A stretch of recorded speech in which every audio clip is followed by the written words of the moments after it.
Hello everyone, कैसे हैं आप सब। मुझे उम्मीद है आप सब खैरियत से होंगे। चलें तो स्टार्ट करती हैं हमारी मांगा का नेक्स्ट पार्ट। टीचर मुरील जो हैं वो रिक्वेस्ट कर रहे होते हैं, मजिस्ट्री आप प्रिंसेस हेलिना की बातों का बुरा मत मानने, वो अभी छोटी हैं, उन्हें नहीं पता कि ऐसी सिचुएशन को कैसे हैंडल करते हैं। हेलिना की स्टेप मदर कहती है, योर मजिस्ट्री ये दोनों जो हैं इतने बोल्ड और रूड इसलिए हैं क्योंकि मास्टर मुलीर ने इन्हें बिगाड़ दिया है। हम पहले इससे निपटते हैं, फिर वापस पहुंचकर इन दोनों का भी कुछ सोचती हूँ क्या करना है। तो मजिस्ट्री हुक्म देता है कि ठीक है, तो इस सागेरियन को अभी के अभी मौत के घाट उतार दो। डरते हुए हेलिना आवाज देती है, फादर आप ऐसा नहीं कर सकते। वो सागेरियन बेचारा कांप रहा होता है और उसे सारे लोग देख रहे होते हैं कि ये तो अनफेयर है, तो तलवार से उसे हिट करने वाले ही होते हैं। हेलिना चीख कर कह रही होती है, नहीं आप उसे नहीं मार सकते, आप उसे छोड़ दें, आपने उसे छोड़ने का वादा किया था। तो सारे ही लोग ऊंची ऊंची कहना शुरू कर देते हैं कि उसको आजाद करो, उसको आजाद करो। किंग और लाट्यू दोनों हैरान रह जाते हैं पब्लिक की इस डिमांड से। हेलिना भी चौंकती है। लोग बहुत जोश में आ गए होते हैं और नारे लगा रहे होते हैं कि उसको रहा करो, उसको रहा करो। तो जब वो अपने इर्द गिर्द देखता है कि सारे लोग उसके फेवर में बोल रहे हैं तो वो मुतमिन हो जाता है और सोल्जर बेचारा वहीं पर रुक जाता है। और मजिस्ट्री जो है वो उस पर्सन को कहता है, ये क्या हो रहा है, मुझे तुम कुछ बताओगे। लोग मुसलसल नारे लगा रहे होते हैं कि उसको छोड़ दो, उसको छोड़ दो। हेलिना की आंखों में भी एक उम्मीद जागती है। लाट्यू ने हेलिना का हाथ पकड़ा होता है और उसको आंखों में ही तसल्ली दे रहा होता है। हेलिना की स्टेप मदर कहती है, योर मजिस्ट्री अब क्या करें। टीचर मुरील देख रहे होते हैं, फिर कहते हैं, योर मजिस्ट्री जो अरीना है वो हमने अपनी नेशन की ग्लोरी के लिए बनाया है और ये हमारे मुल्क की स्ट्रेंथ को दर्शाता है। और अगर आप इस सागेरियन को आज जीतने के बावजूद मार देते हैं या उसे सजा देते हैं तो हम कैसे अपनी ग्लोरी को रिप्रेजेंट कर सकते हैं लोगों के सामने। और लोगों के दिलों में हमारा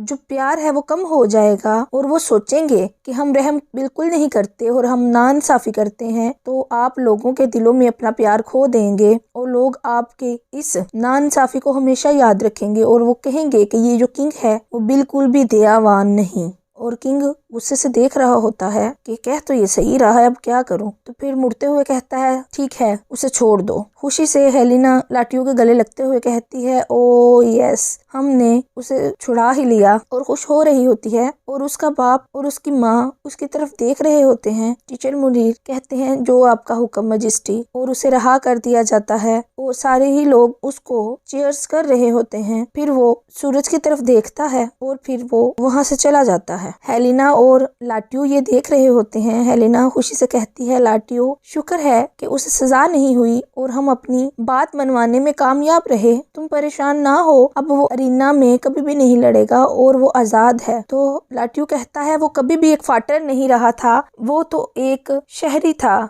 सागा किंगडम का जिसे जबरदस्ती लड़वाया गया है। हेलिना उसकी बात से चौंकती है, फिर रियलाइज करती है कि हमने तो हाथ पकड़े हुए हैं, लेकिन फिर भी इसके बावजूद मुझे क्यों बहुत ज्यादा दूरी का एहसास हो रहा है लाट्यू से। आखिर ऐसा क्यों है। सागा किंगडम का कैपिटल दिखाया जाता है। एक आवाज सुनने को मिलती है कि हटो पीछे, मुझे अपने फादर से मिलना है। और ये सागेरियन प्रिंस होता है जो कि गुस्सा कर रहा होता है कि आप लोग मुझे क्यों रोक रहे हैं अंदर जाने से, मुझे बहुत जरूरी काम है अपने फादर से। तो जो वहाँ पे गार्ड होते हैं वो कहते हैं, आप अंदर नहीं जा सकते योर हाइनेस, आपके फादर जो हैं वो प्रिंस एरिस से शतरंज खेल रहे हैं और वो नहीं चाहते कि उनको डिस्टर्ब किया जाए। तो वो गुस्से से भड़कते हुए कहता है, आखिर हम सागेरियन पे इतना ज्यादा जुल्म हो रहा है और वो हमारे शहरियों को, सोल्जर्स को एरिना में लड़वा कर मार रहे हैं और मेरे फादर इतने आराम से कैसे चर्च खेल सकते हैं। तो फिर वो कहते हैं, नहीं हम आपको अंदर नहीं जाने दे सकते। तो उसके साथ जो सलाहकार होता है वो कहता है, हमारे जो मजिस्ट्री हैं वो हमेशा बहुत दूर की सोच सोचते हैं और उनके इरादे को आसानी से बदला नहीं जा सकता। आप परेशान ना हो, मुझे भी पता है हम सागेरियन जो हैं वो जो सोचते हैं वो कर ही रहते हैं और मेरे पास आपके लिए एक एडवाइस है। हम क्यों बॉर्डर पर जंग लड़वा कर अपने इतने ज्यादा सोल्जर को उनके हाथों से मरवाएं और अपना नुकसान करवाएं। पहले ही हम बहुत कुछ भुगत चुके हैं, अब तो हमें बगैर अपना नुकसान करवाए उनसे जीत हासिल करनी होगी। तो वो चिढ़ते हुए कहता है, मैं तो बस ये सोच रहा हूँ वो हमारे इतने सारे लोगों को बेरहमी से कैसे मार सकते हैं, डैमिड। तो वो कहता है, मेरे पास एक प्लान है और हमें ये हाइनेस लाटियो के थ्रू करवाना होगा। तो वो रुकता है लाटियो, फिर वो उसके कान में कुछ बताता है और कहता है, बहुत खूब। फिर वो प्रिंस सोचता है, हाँ इस दफा खून का बदला खून होगा। लाटियो और हेलिना दिखाए जाते हैं। यहाँ पर हेलिना जो है वो 17 साल की होती है और लाटियो जो होता है वो 19 साल का होता है। और वो दोनों कहीं जा रहे होते हैं और उनका सर्वेंट पीछे से देखता है, यकदम मास्टर मुनीर अपेयर होते हैं और वो डर जाता है। वो कहते हैं, आवाज मत करना, मैं बस ऐसे ही कुछ रिसर्च कर रहा हूँ। मैं कोई ऐसा टीचर तो नहीं कि जो अपने स्टूडेंट की प्राइवेसी में इंटरफेयर करूँ। वो हंसते हुए कहता है, हाँ आप ठीक कह रहे हैं। प्रिंसेस हेलिना फाउंटेन्स को देखकर कहती है, ये कितना आर्टिस्टिक है ना, इन्हें देखकर बहुत अच्छा लग रहा है। लाटियो बड़ी बेदिली से कहता है, ये काफी अच्छी है। हेलिना सोचती है, जब से एरिना वाला इंसिडेंट हुआ है, लाटियो जो स्पिरिट है वो काफी ज्यादा लो है। आज मुझे किसी भी हाल में उसे खुश करना ही होगा। आगे बढ़ते हुए वो कहती है, यहाँ पर हमेशा मेरा ब्रदर मुझे लेके आता है। यहाँ पर हमारी जो मदर है उसकी फैमिली रहा करती थी। यहाँ पर हमारी मदर की फैमिली की कोस्ट ऑफ आर्म्स हैं। तो वो कहता है, कोस्ट ऑफ आर्म्स। तो कहती है पॉइंट करते हुए, वो देखो वहाँ। तो वो नजदीक होकर उसे देखता है तो उसमें से एकदम से पानी निकलता है और उसके फेस पर गिर जाता है। तो हेलिना हंसते हुए वहाँ से भाग जाती है और लाटियो जैसे ही उसका पीछा करता है तो वो दोनों स्लिप होकर एक दूसरे के ऊपर ही गिर जाते हैं और ये सिचुएशन काफी ज्यादा ऑकवर्ड होती है। हेलिना और लाटियो एक दूसरे को देख रहे होते हैं और दोनों की हार्ट बीट जो है वो फास्ट हो जाती है। लाटियो हेलिना के नजदीक बढ़ ही रहा होता है और वो उसे किस करने वाला होता है कि एकदम से एक और फ्लैश आकर दोनों पर गिरती है और लाटियो अपने होश में आते हुए वहीं रुक जाता है और हेलिना उसे पीछे करते हुए जोर जोर से हंसना शुरू कर देती है और लाटियो बेचारा वहीं पर ही सकते में खड़ा सोच रहा होता है कि अभी ये क्या हुआ। फिर वो कह रहा होता है, हेलिना से डील करना तो बहुत ज्यादा मुश्किल है, इसने देखो मुझे सारा ही बिगा दिया। दूर फीमेल स्टूडेंट्स उसे देख रही होती हैं। फिर वो अपने कपड़े उतार कर निचोड़ता हुआ एक तरफ देखता है तो वो जैसे ही गौर करती हैं कि उसने हमें देख लिया तो वो शर्माते हुए वहाँ से चली जाती हैं। फिर उसे ईगल की आवाज आती है और वो उसके पास आता है तो वो कहता है, ये तो मेरे भाई का सीक्रेट मैसेंजर है। फिर वो गौर करता है तो उसके पाँव में एक लेटर होता है। वो उसको पकड़ता है, देखकर पढ़ता है। वो ईगल उड़ जाता है और जैसे ही वो गौर करता है कि वहाँ पर टीचर मुनीर आ गए हैं तो वो उस लेटर को छुपा लेता है और कहता है, उन्होंने देखा तो नहीं ना? मुझे नहीं लगता कि उन्होंने देखा होगा, और अगर देख लिया हो तो। टीचर मुनीर लाटियो के पास पहुँचते हैं और कहते हैं, लाटियो मेरे साथ आओ। तो लाटियो दिल में सोच रहा होता है, लगता है मैं पकड़ा गया, उन्होंने देख लिया है मुझे लेटर रिसीव करते हुए। हाय अब मैं क्या करूं। और लाटियो ने वो लेटर अपने हाथ में पकड़ा होता है पीछे की तरफ और फिर वो कहते हैं, लाटियो तुम्हारे पास से अजीब सी सेंट आ रही है जो पहले कभी नहीं आती थी। और ये जो सेंट है वो इस पैलेस से बिलोंग नहीं करती, इसका अरोमा काफी ज्यादा यूनिक है। तो वो चौंकते हुए कहता है, अरोमा? ओ ये डेफिनेटली वही वाली सेंट है जो लेटर पर थी। Oh no. फिर वो बात को अवॉइड करते हुए कहता है, ओ वो ना, मैं जब आया था तो मैं अपने साथ एक परफ्यूम लेके आया था तो मैंने सोचा मैं उसे यूज ही कर लूं। टीचर मुनीर एक नजर उसकी तरफ देखते हैं, फिर उसके नजदीक जाते हुए कहते हैं, नहीं, तुम जैसे अपनी नाक को टच करते हुए मुझे अवॉइड करने की कोशिश कर रहे हो, तुम पक्का झूठ बोल रहे हो। और वो उसकी आंखों में गौर से देखते हैं और ये सिचुएशन काफी ज्यादा सीरियस हो जाती है। लाटियो कसकर अपनी मुट्ठी को बंद करता है लेटर वाली, फिर वो उसके सर पर पेट करते हैं और कहते हैं, सेंट काफी नहीं होगी एक लड़की को इम्प्रेस करने के लिए। तो वो वहीं पे ही हैरान, ये आखिर कह क्या रहे हैं। फिर वो मुस्कुराते हुए कहते हैं, मुझे लगता है तुम्हें कॉस्मेटिक पे रिलाई नहीं करना चाहिए प्रिंस लाटियो। तो वो चौंकते हुए कहता है, attract a girl. Master Munir मेरी बात तो सुनिए, मेरी बात सुने। तो वो कहते हैं, छोड़ो छोड़ो, मुझे पता है तुम जो बच्चे हो ना बात को समझते नहीं, खैर जाने दो। तो उसकी जान में जान आती है, लगता है उन्होंने नहीं देखा। वो पूछता है, टीचर मुनीर हम कहाँ जा रहे हैं? तो वो कहते हैं, बस इधर ही नजदीक।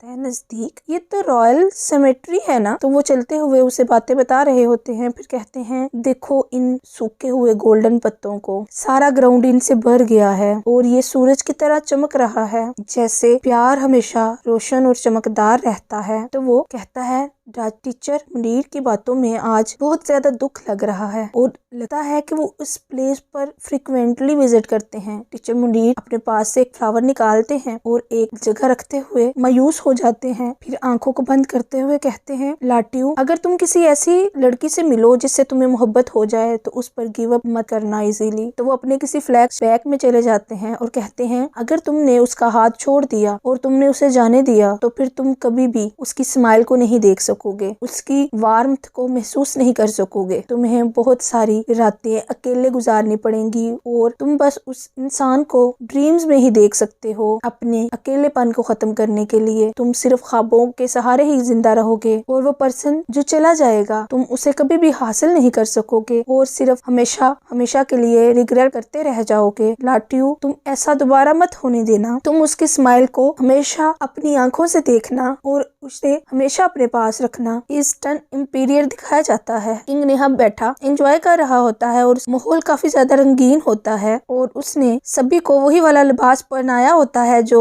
लाटियो ने पहना होता है और उसमें से एक पर्सन उसके लिए ड्रिंक लेके आता है। वो उसे पीता है और फिर उसे नजदीक करते हुए किस करता है और उसे भी वो ड्रिंक पिला देता है। फिर वो कहता है वेस्टर्न इंपीरियर से जो मुझे गिफ्ट मिला है वो बहुत जबरदस्त है। प्रिंस कामो और मैं आपस में नेगोशिएशन करने में कामयाब रहे। फिर वो बहुत ही बुरे तरीके से हंसते हुए कहता है इस दफा हम उन्हें जरूर खून कैसे पिया जाता है टेस्ट करवा कर रहेंगे। फिर दिखाया जाता है कि लोग स्वागत कर रहे होते हैं सारी फौज का और नारे लगा रहे होते हैं कि वो जीत कर वापस आ गए हैं। इस भीड़ में लाटियो भी होता है जिसको बैक से कोई टच करने वाला होता है और वो उसे खींच कर अपने पास करता है। तो वो हेलिना होती है जो लाटियो के गले जाकर लगती है। फिर वो कहती है ओ तुमने मुझे हर्ट किया। तो लाटियो कहता है आखिरकार तुम इतनी भीड़ वाली जगह पर कर क्या रही हो, तुम्हारे लिए ये सेफ नहीं है ऐसे इधर घूमना। देखो तो सही यहाँ पे कितने लोग हैं, तुम्हें जरा भी पता नहीं चलता हेलिना। तो हेलिना कहती है ओ